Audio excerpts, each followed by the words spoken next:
शामिल हुसैन को उन्होंने लिया है, ठीक है, यंग है, उसने रन्स किए हैं, लेकिन इकबाल भाई उसकी टेक्निक आपने देखी कि दोनों मर्तबा वो शॉर्ट पिच गेंदों पर आउट हुआ है। तो आखिर जो स्टाफ है वो कोई बताने वाला नहीं है, यानी कि बस जाओ मारना शुरू कर दो। आपके सीनियर प्लेयर जो है उसको उस बॉलर को नहीं सही खेल पा रहे थे। तो ये तो यंगस्टर है, ये इसका मैंने पूरा अभी बायोडाटा भी देखा है, डोमेस्टिक में उसने रन्स किए हैं, पीटीवी से खेलता मगर था। मैं यही कहता हूँ कि अगर हम अर्ली आपने एक्सपोज कर दिया उन बच्चों को, इंटरनेशनल कंडीशन डिफरेंट है, बहुत डिफरेंट, डोमेस्टिक डिफरेंट अलग है, सही। तो अगर हम ये अनफेयर होगा उस बच्चे के लिए कि मैं उसको कहूँ कि जी ये बेकार होता है, नहीं, ये इसमें है टैलेंट, मगर इसको जरूर मुनासिब वक्त पे करना, वक्त पे खिलाएं और इसको अभी अपने विंग में रखें और उसको उसके ऊपर फास्ट बॉलिंग और स्पिन बॉलिंग ज़्यादा से ज़्यादा उसका एक्सपोजर कराएं ताकि वो लड़का कंपटीशन के काबिल हो। देखिए अगर हमारा डोमेस्टिक सेटअप नहीं प्रोड्यूस कर रहा अच्छे क्रिकेटर, तो हमको बाहर मेहनत करनी है ना सर।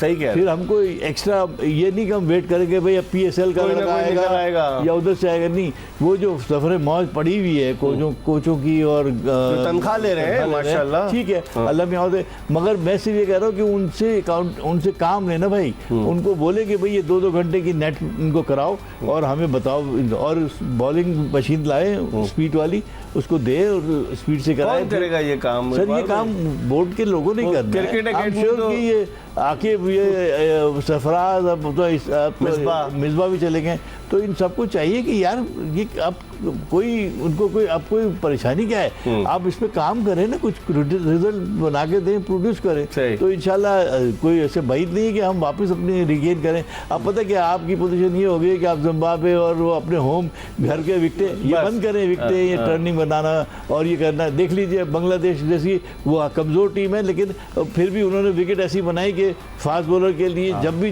आपने उसने बाउंस मांगा वो बाउंस भी दिया, उसने स्पिन भी दी, सब कुछ दिया। तो विकेटों से ये टेम्परेरी जीत से कोई आपकी तरक्की नहीं होनी। सही मुनीर, लेकिन जिस तरह इकबाल कासिम साहब ने निशानदेही की फास्ट बॉलर्स की, दूसरा वनडे जो परसों हुआ उसमें मैं देख रहा था हमारे बैट्समैन स्पिनर्स पे भी स्ट्रगल कर रहे थे। आखिरी 7 विकेटें आपकी 43 रन पर गिरी। अगर सलमान अली आगा और रिजवान रन्स न करते तो बड़ी मुश्किल हो सकती थी। 109 रन की जो पार्टनरशिप हुई, तो रिशाद हुसैन लेग स्पिनर उस पर भी फंस रहे थे। ऑफ स्पिनर मेहदी हसन मिराज पहले वनडे में भी अच्छा, दूसरे वनडे में तो ना हम स्पिन से ही खेल पा रहे, ना हम फास्ट बॉलिंग से ही खेल पा रहे। इकबाल, मेहदी हसन मिराज और रिशाद हुसैन दोनों अच्छे बॉलर हैं, इसमें कोई शक नहीं है, लेकिन आपका जिस तरह क्लैप्स होता है ना, वहाँ क्या हुआ था पहले मैच में 41 for 1 और 82 for 9, 41 रन पर आपकी 8 विकेटें गिर गई। यहाँ आखिरी 7 विकेटें हमने 43 रन पर गिरा दी। तो ये चीज़ तो पाकिस्तान को देखनी होगी। कौन देखेगा ये? अब इकबाल भाई ने बात की थी, इकबाल भाई वो बात कर रहे हैं जो एक्चुअल होनी चाहिए। एनसीए में क्या हो रहा है, कितने खिलाड़ी एनसीए ने निकाल के दिए मुझे बताएं, कितने खिलाड़ियों की आपने इंजरीज वहाँ सही की या कितने खिलाड़ियों का रिहैब हुआ, ये मुझे कोई उसको पूछने वाला है? वो तो बोर्डिंग एंड लॉजिंग फैसिलिटी का मरकज है। वो तो कोई, हाँ वही तो, लोग खाना खाते हैं, तो रमजान खाना खाते हैं, आराम कर रहे होते हैं, एकदम से फिर खाने के वक्त सब नजर आते हैं। इस तरह की चीजें भी सुनने में ही इकबाल बात ये नहीं, बात बहुत ज्यादा चीजें निकल चुकी हैं हाथ से। उनको देख, मुझे मिसबाहुल हक या सरफराज अहमद या असद शफीक, ये सब बहुत काम के लोग हैं, लेकिन क्या इनमें आपस में यूनिटी है? क्या ये मिलके इस तरह से काम करेंगे, चीजों को दिखाएंगे? इकबाल भाई एक और चीज परसों के वनडे में हुआ कि सलमान अली आगा का जो रन आउट है वो बड़ा, मतलब उस पर बड़ी बात हो रही है। मैं आपकी ओपिनियन लूंगा कि आप बताएं कि एक वो सीजन कैंपेनर है सलमान अली आगा, बाहर टहल रहा है, ठीक है, उसने स्पोर्ट्समैन स्पिरिट के मुनाफी काम किया मेहदी हसन मिराज ने, लेकिन क्या इनको सेंस नहीं था इकबाल भाई कि भाई मैं क्रीज से बाहर हूँ और बाहर गेंद उठा के देने के चक्कर में था? देखिए सर, देखिए बात सुनिए, वो जो आप ये जो स्पोर्ट्समैन स्पिरिट वाली बात कर रहे हैं ना, वो तो होती है उस माहौल में जब वो पुराने क्रिकेट का माहौल था आज से 5 साल पहले। अब जो है कॉम्पिटिटिवनेस इतनी हो गई है कि हर आदमी जो है वो इस चक्कर में रहता है कि किसी तरह मैं आपको आउट कर लूं ताकि मेरा भी चलता रहे और टीम के लिए भी फायदेमंद हो। आप पूरा मैंने वो देखें, इसमें दिखा रहे पूरा देखा है। हाँ, ये देखें कि वो गेंद उठाना चाह रहा था, उसको बाहर खड़ा हुआ उठा रहा है गेंद, आप नोट करेंगे ये, आप अगर आप तफरी करने नहीं आए ना, आप क्या कंपटीशन खेलने आए या वो हेल्प करने के लिए आए? नहीं, ये मैं नहीं करता। आपको अपना काम करना चाहिए, उनको अपना काम करना चाहिए, ठीक है ना। टेक्निकली तो वो बिल्कुल उससे सही किया, मतलब वो आउट है। लॉ के अंदर तो है ना कि आप क्रीज के बाहर हैं, उसने आउट मांग लिया। जैसे हम लोग बॉलिंग करते हैं, रुक जाते हैं और रन आउट करने के लिए अंपायर बॉल भी करता है, कई दफा लोग ले भी लेते हैं, कई दफा नहीं लेते हैं। जैसे फर्स्ट क्लास में भी हुआ है। ऐसा पोर्ट्रे करे जैसे डेड बॉल हो गई, ये तो ना इजी वो ले रहे थे उसको, लेकिन उसे माना है बाद में मेरे ख्याल है कि वो लीगली इज राइट। हाँ, उसने कहा परसों प्रेस कॉन्फ्रेंस में कहा, लेकिन ये कि वो कह रहा है कि स्पिरिट ऑफ द गेम। अच्छा, बांग्लादेश पर इकबाल भाई पहले भी 2023 के वर्ल्ड कप में जब एंजेलो मैथ्यूज श्रीलंका का साबिक कप्तान वो लेट हो गया तो टाइम आउट ले लिया और आउट हो गया वो भी, मतलब ये बांग्लादेश की अभी तक वाहिद मिसाल है। ये बात देखिए, ठीक है, उनकी स्पोर्ट्समैनशिप के खिलाफ बात है, मगर उनकी ईगरनेस देखें, मैच जीतना किसी सूरत में, कुछ भी हो जाए, चाहे कुछ हो जाए, जेंटलमैन गेम का नाम बदनाम हो जाए। गेम तो भैया वो अंग्रेजों के जमाने अब जेंटलमैन नहीं रहा ना, अब अपना देखो भाई। तो ठीक है, इस पर हम मजीद बात करेंगे। हम एक ब्रेक ले रहे हैं, इकबाल कासिम और मुनीरुल्लाह हमारे साथ मौजूद हैं और ब्रेक के बाद दोबारा आपको ज्वाइन करेंगे, हमारा इंतज़ार कीजिए।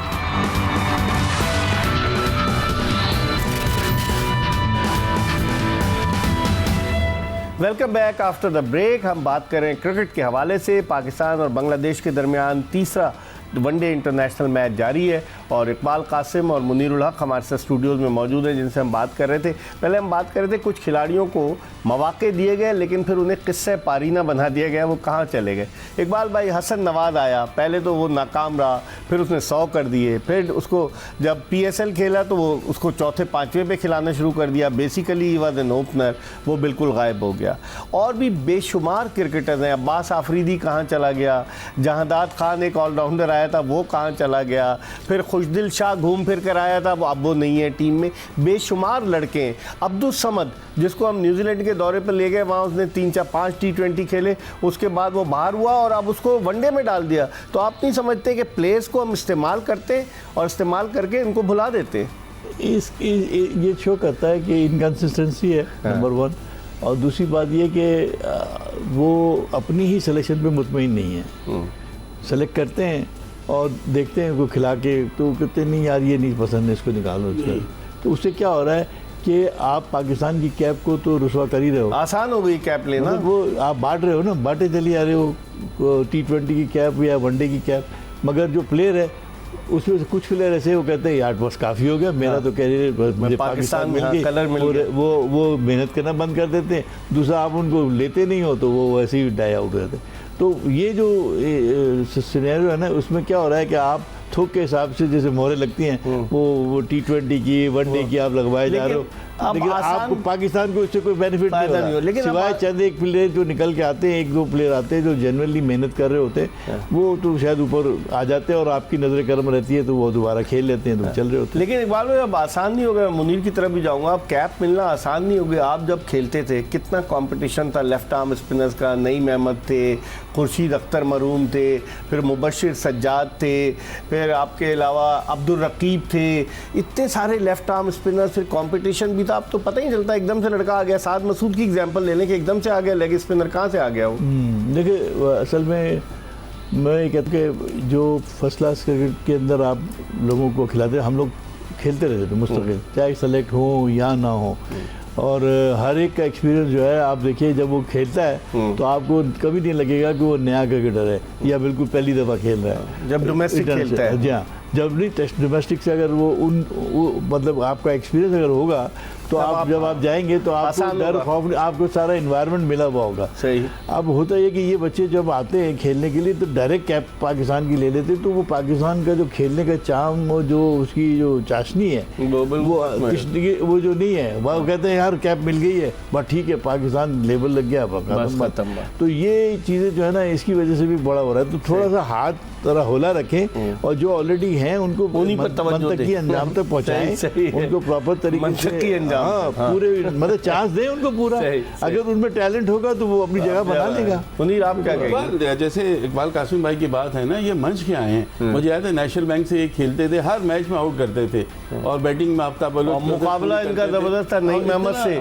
उनके वालिद हलीम अहमद मरून जो डॉन के स्पोर्ट्स एडिटर होते थे। क्रिकेट में भी जो आपस में मैचेस होते थे इतने शौक से देखे खुर्शीद अख्तर मरून वो टीम में आते आते रह गए, अब्दुल रकीब इनके साथ गए, वो पहले चले गए थे, फिर बाद में इकबाल कासिम गए ना इकबाल भाई, बिल्कुल सही बात है। पहले साथ थे। इकबाल भाई को जो सब में एज था ना, इकबाल भाई की एक्यूरेसी थी, रन नहीं देते थे, कई ओवर लगातार ये मेंटेन करते थे। ये तो इकबाल भाई की नहीं, जब इनको एज अ रिप्लेसमेंट बुलाया 87 में, ये तो उस टीम में नहीं थे ना जो इमरान खान की कप्तानी में जिसने बेंगलोर टेस्ट जीता था मार्च 1987 में, तो इनको बुलाया गया और खेले ये। तो अब ऐसा नहीं नजर आता, अब तो बिल्कुल ही वो उस वक्त आप डोमेस्टिक खेल लेते इकबाल भाई। जी बिल्कुल, मैं खेला था, मैं उसमें था साहिवाल में, और पता चला कि बुला रहे हैं फैक्ट्री में हमारा मैच हुआ था, नेशनल बैंक अभी बैंक का मैच, मियां बशारत मरून की जो तीसरा दिन था मैच का, उस वक्त कॉल आई थी वो। देखिए, तो इस तरह से तो होता है ना। देखिए अभी भी आप देखें, हम अब्दुल समद की बात कर रहे हैं, क्या कामरान गुलाम की जगह नहीं बनती थी? वो उसने आते ही 100 कर दिया, अरसे से वो फर्स्ट क्लास में खेल रहा है, टेस्ट में भी डेब्यू में 100 किए सब। नहीं, ये वो इकबाल भाई की बात सही है ना कि लाते और